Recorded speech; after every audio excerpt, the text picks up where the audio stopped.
What if I told you there was just one simple sheet that can explain all of music theory, from note names, notes and scales, chords in keys, modes, triads, seventh chords, how to borrow chords from any key and have it not just be the parallel minor, but everything about music? That's what I'm going to present to you today.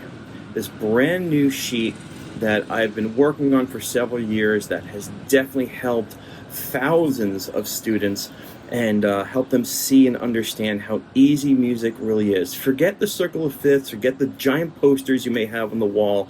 This one simple sheet is going to change your entire perspective and make you a very powerful guitar player or musician. All right, so with that being said, what is the sheet? Let me show you right away. Here it is. We're going to call this the square of Stich. All right, so take a look. What we're going to do today is we're going to describe or explain everything in this chart. And I'll tell you, even though you have this chart in front of you, learning how to derive it, learning how to put it together just one time is going to make you the most powerful musician you've ever been. All right, so let's take a look. Up top first, I'm just going to explain the layout. We have the chromatic scale. The chromatic scale is all of our notes in music, all right? And you can see they have letter names. They are A, and then we have a note that has two names, A sharp or B flat, same note. Then B, C, then C sharp or D flat, D, D sharp or E flat, E, F, F sharp or G flat, G, and G sharp or A flat, and it goes back to A. All right, so, and then when you look down, it says, all of a sudden, it says major scale formula. And right below that, it has the root, then a W, which is whole, then another W, whole, then another W, half, then another W, W, W, half. So what that stands for is the major scale formula of intervals of root, whole, whole, half, whole, whole, whole, half. You can start any major scale on any root note, and that becomes, and if you follow those intervals of a whole step on guitar is 2 frets and a half step is 1 fret, if you follow that pattern, you get major scales. Now, below that are a series of major scales. And just to let you know, when we derive these, you're going to see it's much, much easier than just the root, whole, whole, half formula. It's so much easier. But let's take a look. It always starts on the C major scale. And you can see there the notes C, D, E, F, G, A, B, C. And what's very important to realize is that there's 0 sharps in that. Nothing. The key of C, or the C major scale, which is the same exact thing, has 0 sharps. And what this means is when you open up a song or songbook and it has a key signature with 0 sharps or 0 flats, it means that you were in the key of C. It's exactly what it means. Now, the next scale down below is the key of G. Okay, again, key, I want to explain, is a major scale. And so we have the G major scale. What's important to understand is the reason we chose a G is because we build sharps and flats in scales by utilizing the 5th note of the scale we came from. And it's called the circle of fifths, all right? And so the 5th note of the key of C is G. So the next scale starts on the G. And if you look, the notes, the note names are G, A, B, C, D, E, F sharp, and G, and it has 1 sharp. So if you see a key signature that has 1 sharp, you are in the key of G. And we'll talk about what that means a little bit deeper in a couple seconds. The 5th note of the key of G is D. There it is. And so now we start on the D, and now we have a D major scale, D, E, F sharp, G, A, B, C sharp, D, and we have 2 sharps. And that's how this chart is completed. You can see that every scale has started on the 5th note of the scale prior. All right, and we stop at the key of B for a little bit, and we'll talk about this. Now, what's important to realize here is it tells you how many sharps are in a key. It tells you the note names that are in a key. But more importantly now, if we go just below, you can see these numbers, 1, 2, 3, 4, 5, 6, 7, and back to 1. Those are the scale degree positions. And so if you look at the key of C, the first note is C. The second note is D. The third note is E, all right? Those columns represent scale degrees. Now, what's even more important, if you look below there, is that every note that's in the 1 column is played as a major chord. So if you look at the key of A, the A is in the 1 column, it's played as A major in the key of A. Right? There's an A major chord for you. If you look at, again, in the key of A, look at the second note in column 2. It's played as a minor chord. It's B minor, right? Then the column 3 is C sharp, and that's always played as a minor, hence the lowercase m's. C sharp minor, capital M meaning major, lowercase m meaning minor. Fourth note in the key of A is the D, and so we're going to play a D chord, D major, because it's major. Sorry, that was the fourth. The fifth note is always played as a major. That is E, E major, right? And then we have F sharp minor, which is the sixth note. 2s, 3s, and 6s are always played as minors. Now, the seventh is played as a diminished triad, which in this case is going to be off a G sharp. And in case you don't know this stuff, I do have an excellent video all about diminished chords and how to handle them. But if you want to know what kind of chords you play, the G sharp is played as a diminished triad. And that's a 1, a flat 3, and a flat 5. And that gives you that kind of like cool diminished sound. And we'll get into that a little bit deeper.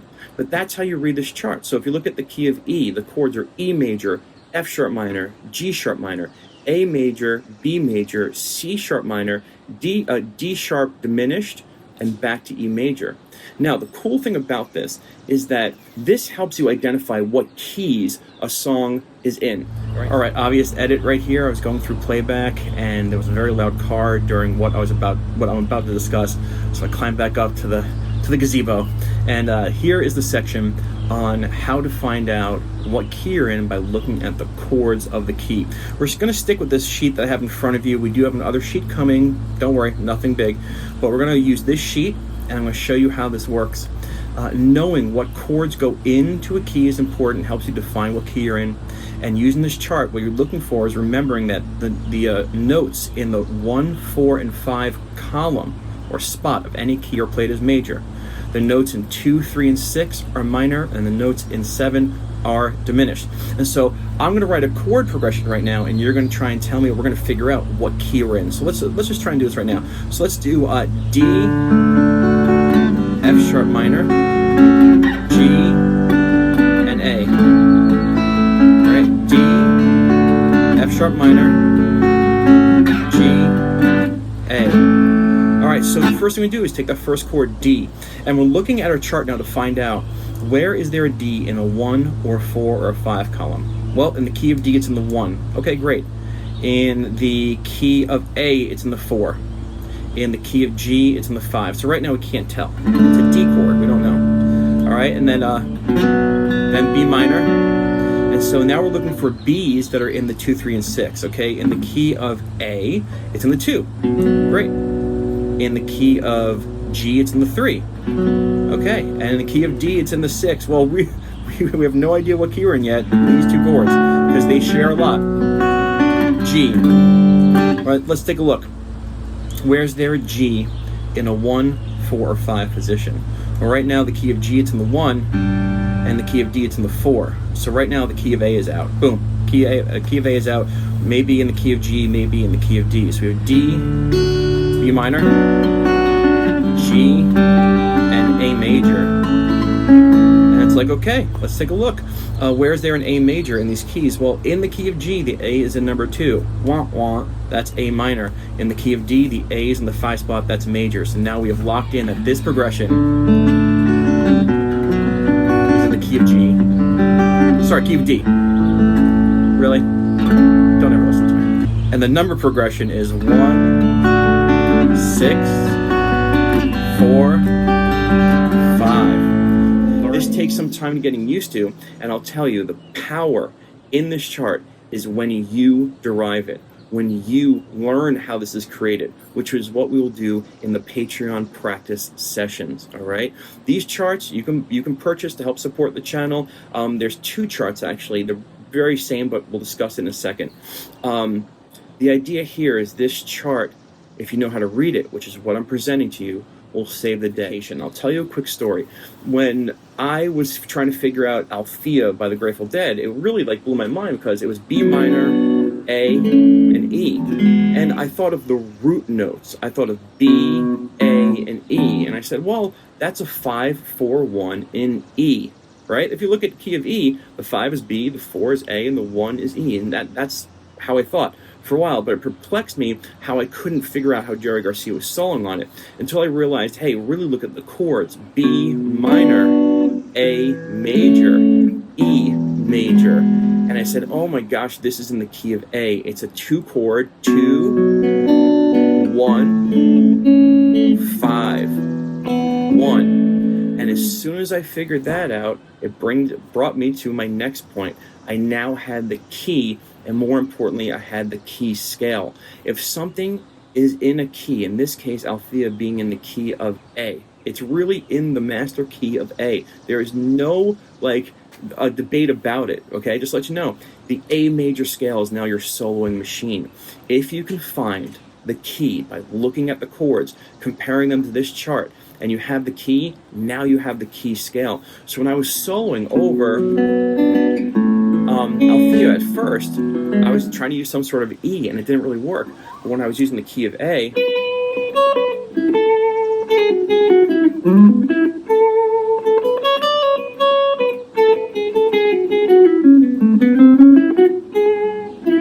it worked, and I said, oh, there it is. So another part to this chart is once you find out what the key of the song is, you now have the key scale. All right, and so that song that I played before, that was in the key of G, the G major scale is an option for soloing. Yes, we have options for soloing always, but this is always going to work flawlessly. Let's continue. Now I showed you that the first, fourth, and fifth notes are played as major chords. The 2, 3, and 6 are played as minor chords. Let's look at one level below. If you see, now we have seventh chords, and seventh chords are everywhere in music. And you can see that the 1 chord is now played as a major seventh. The 2 and 3 chords are now played as minor sevenths. The 4 chord as a major seventh, and the 5 chord as a dominant seventh, also known as just a seventh chord. If you have any questions about seventh chords, check out the video that's popping up above me. It will answer everything, I promise. Now, the 6th chord is always a minor seventh, and then the 7th chord is the minor 7 flat 5, which you're going to find more of in music because just a diminished triad is hard to kind of like play as a chord. And so the minor 7 flat 5, again, the video I mentioned about diminished chords that has already popped up will answer everything about it. So now this sheet in front of you has a ton of workability. You have the notes of music. You have a major scale formula, which we'll talk about in a second, why it's important. You have all the major scales are working in fifths, okay, from C to G to D to A to E to B, and that tells you how many sharps are in that key. So when you look up a song in a book and it has a key signature, you can instantly know A, what key it's in, and B, at least one of your soloing machines. You also have the chords to each key, both of triads and seventh chords. Somebody in the distance just sneezed, I will say bless you. All right, and so here we go. I don't know where that came from. And so now, another hidden aspect of this chart is those columns again. All right, the 1, 2, 3, 4, 5, 6, 7 columns. What's really important is if you have something in a key, and for people who watch StichMethod, they probably know it's coming. And if you're new to this, this might help like really relax your sense of music theory.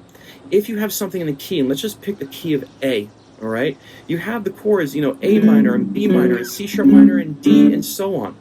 And if you happen to write a progression with those chords in the key of A, but you start on a different chord that's other than A, you are now playing with modes. You are now having modal progressions.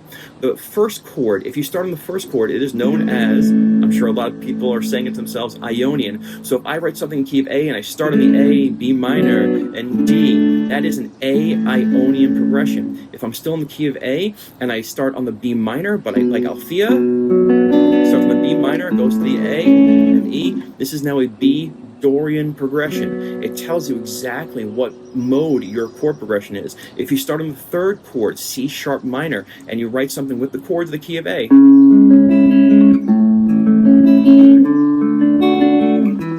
this is C sharp Phrygian. The first row is Ionian. The second row is your Dorian start. The third row is your Phrygian start. If you start on chord number 3, you now have a Phrygian progression. And what you say, you don't say A Phrygian, you will say C sharp Phrygian, right? If you start on the D, you are now in Lydian. Column 4 is Lydian. Column 5 is Mixolydian. If I started on the E chord and stuck with the chords of the key of A, that is an E Mixolydian progression. If I start on the 6th chord, that'd be F sharp. Some people say, isn't that the relative minor? And it is, and we'll get that in a second. That is Aeolian, and you can say, okay, that's an F sharp Aeolian progression. I start on the F sharp minor, stuck with the chords in the key of A. And if I start on the G sharp, which is really hard to do, that would be Locrian. So first column, Ionian, second column, Dorian, third column, Phrygian, fourth column, Lydian, fifth, Mixolydian, sixth, Aeolian, and seventh is Locrian. And that's how you write modal progressions. Now, the relative minor, I just brought that up. That is so easy to find now. Whatever key you are in, it is in column number 6. Okay, so in the key of C, what's in 6? A. A minor is the relative minor. You're in the key of G. G major is the same key as E minor, the relative minor. Now I have a video about relative majors and relative minors, which will be poking up here, and it's hard to swallow for some people because it gives you the real definition of why we use relative majors and relative minors. But go check it out when you want to. In the key of D, the relative minor, column 6, B, B minor. In the key of A major is the same as what? F sharp minor, and so on. Column 6 is a relative minor. Print these sheets out. So if you want to support the channel, go get them and you write that down, right? And there it is on your wall, and you can easily see everything. So now what do we have? We have every major scale, pretty much right now. We'll talk about something else in a second. You'll see. We have chords in a key. We have 7 chords in the key. How many sharps are in the key signature? What key scales to use when we finally figure out what key a song is in. Relative majors, relative minors, and modes, all in one sheet right there. And you're probably saying, for the people who are like, wait a second, we're missing half the picture. We are missing half the picture. There's another sheet. Stay right here while I get it, and it's going to come up on the screen. All right, so now if you look here, we have a chart that has the key of C and it goes to F and then B flat E.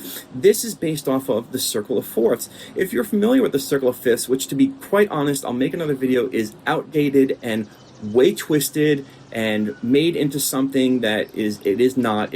All the circle of fifths is how to identify the notes and flats and sharps in a key signature. And so this is like the updated model that you really just toss away your circle of fifths. This is it right here. This is based on the circle of fourths. And the circle of fourths is when you just take a circle of fifths and you move counterclockwise. So if you look, it's the same exact thing. And again, if you want to support the channel, you'll get both of these sheets. You'll get both these sheets filled out just like this is. This is my wife's handwriting. It's much better than mine. All right, so here we go. And so the key of C, 0 flats. Now, for this, again, if you want to learn how these are derived and how we come across this, I really beg you to check out. Well, my lights went off. I beg you to check out the Patreon bonus practice sessions where we will be deriving these. Once you derive this, you're unstoppable. This video is presenting to you the new updated music theory worksheet known as the Square of Stich. So it's StichMethod. I designed it, and I'm going to put my stamp on it. It's like an ego move, one of my first, but I'm proud to do it, okay? And so let's take a look. Key of C, okay? This is based off the circle of fourths. Well, what's the fourth note of the key of C? It's F. The next key is the key of F. If you look, the notes are F, G, A, B flat, C, D, E, and F, and there's 1 flat. So if you see a key signature that has 1 flat, you're in the key of F. What does that mean? Well, you're going to see F major chords, G minor chords, A minor chords, B flat major chords, C major chords, D minor chords, and maybe some E diminished chords or E minor 7 flat 5 chords. You also will be able to say, well, you know what? I can use the F major scale as my soloing machine. Also, you'd be like, you know what? It's in the key of F, but it started on the G minor. This is a G minor Dorian progression because it started on the 2. These charts are super powerful. Let's continue. The next scale is B flat major. B flat major has 2 flats. You can see them there, B flat and E flat. So if you see something and a key signature has 2 flats, you now know you have a soloing machine. You now know what chords to expect. You now know how to handle the song. You can also see way below again that in the key of B flat, you can play B flat major or B flat major 7, C minor or C minor 7, D minor or D minor 7, E flat major, or E flat major 7. That's in column 4. Column 5, F major or F7 or dominant 7. Column 6, G minor or G minor 7. And column 7, A diminished or A minor 7 flat 5. This chart will help you identify. It does take work. What you want to do, and again, we're going to do this on the Patreon practice session. Sorry to mention so much. I'm just excited to show you how to practice this stuff and get it into your bones, because once you have this, you are unstoppable. If you've ever wondered, and if you've seen one of my videos, how do I figure out how to do this? This is the chart that's in my mind. It is now tangible on a piece of paper for you to look at. It doesn't really need decoding. It's right there for you. You can edit it and add the mode names if you want to, and I know what's so cool is that this is expandable with more ideas as we discover it. As I learn more about music, this chart will stand true to everything I discover, I promise. All right, so now, I forgot what I was saying. Yeah, the deriving of it is huge. And so we have everything that we need to discover how music works in two sheets. Really, it's one sheet. One is the circle of fifths, the other is the circle of fourths. And what you want to do is you want to print these out, you want to take down your big poster, you want to cover up your circle of fifths, and the last thing I'm going to say, and the most important thing, and this is really why I made the video. If you made it this far, this is why I made the video. Right here is learning how to borrow chords. I've always heard about borrowing chords from parallel minor keys, and I gotta tell you, that is the most frustrating, limiting way to borrow a chord from a key, and you gotta force it. The easiest way to change keys in a song and just go one key to another or borrow chords is as follows. Let's just stay with the circle of fourths. I'll show you. I'm stealing this from the Grateful Dead, all right? And I see this in every genre of music and every band. But if I started in the key of C, I'm going to show you, and I played the 5 chord, the G, and then I played the 6 chord, the A minor, right?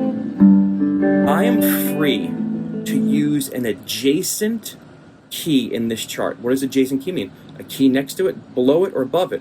Well, below the key of C, I have the key of F. And if you look, 5 chord in the key of C, 6 chord in the key of C. And now, if you look, the key of F has some chords that are in common with the key of C, but you can borrow right from the adjacent key, and you can go to B flat.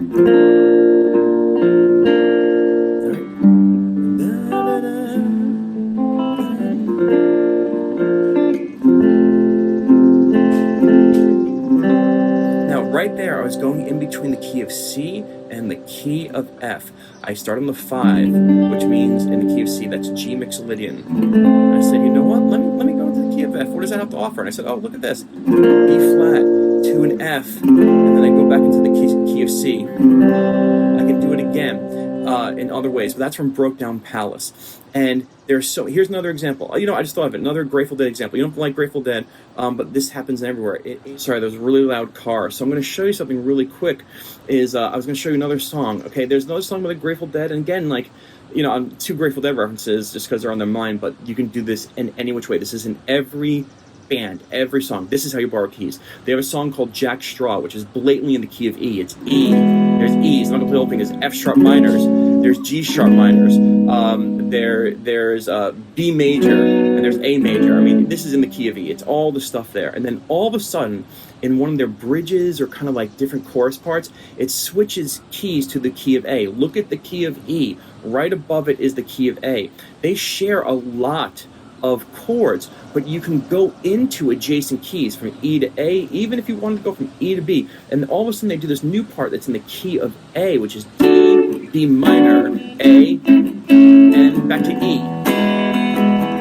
And it's so easy. Sorry if the wind is loud and some more noise. It's so easy. I'll do it right now for you, like in real time, to borrow chords in a key, that are not from the parallel minor. That is just gruesome to me. It's easy to look at these charts and pick an adjacent key. Let me just do this really quickly for you. I'm going to write something in the key of D, all right? Really quickly, I'll make it D Ionian, which means I'll start on the D. So D, F sharp minor, G, D. Good. D, F sharp minor, G, and D. Now, I'm going to change keys with an adjacent key. I'm going to go to the key of A. And now I'm going to use chords that are not in the key of D. Let's see. C sharp minor is not in the key of D. E major is not in the key of D. All right, so now, like...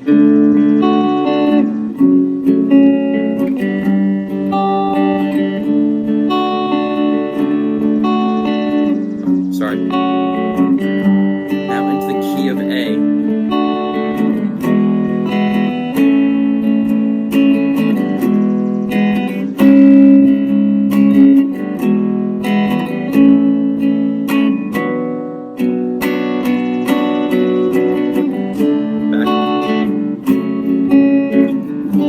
that's how you can change keys, by writing a song in a key and looking at the key above it and the key below it. It is so simple. And looking for chords that are not in the key you're in, but are in the chord below or above, and you can just walk right into that key, and you can stay there for a long time, or you can just touch it for a little bit and come back.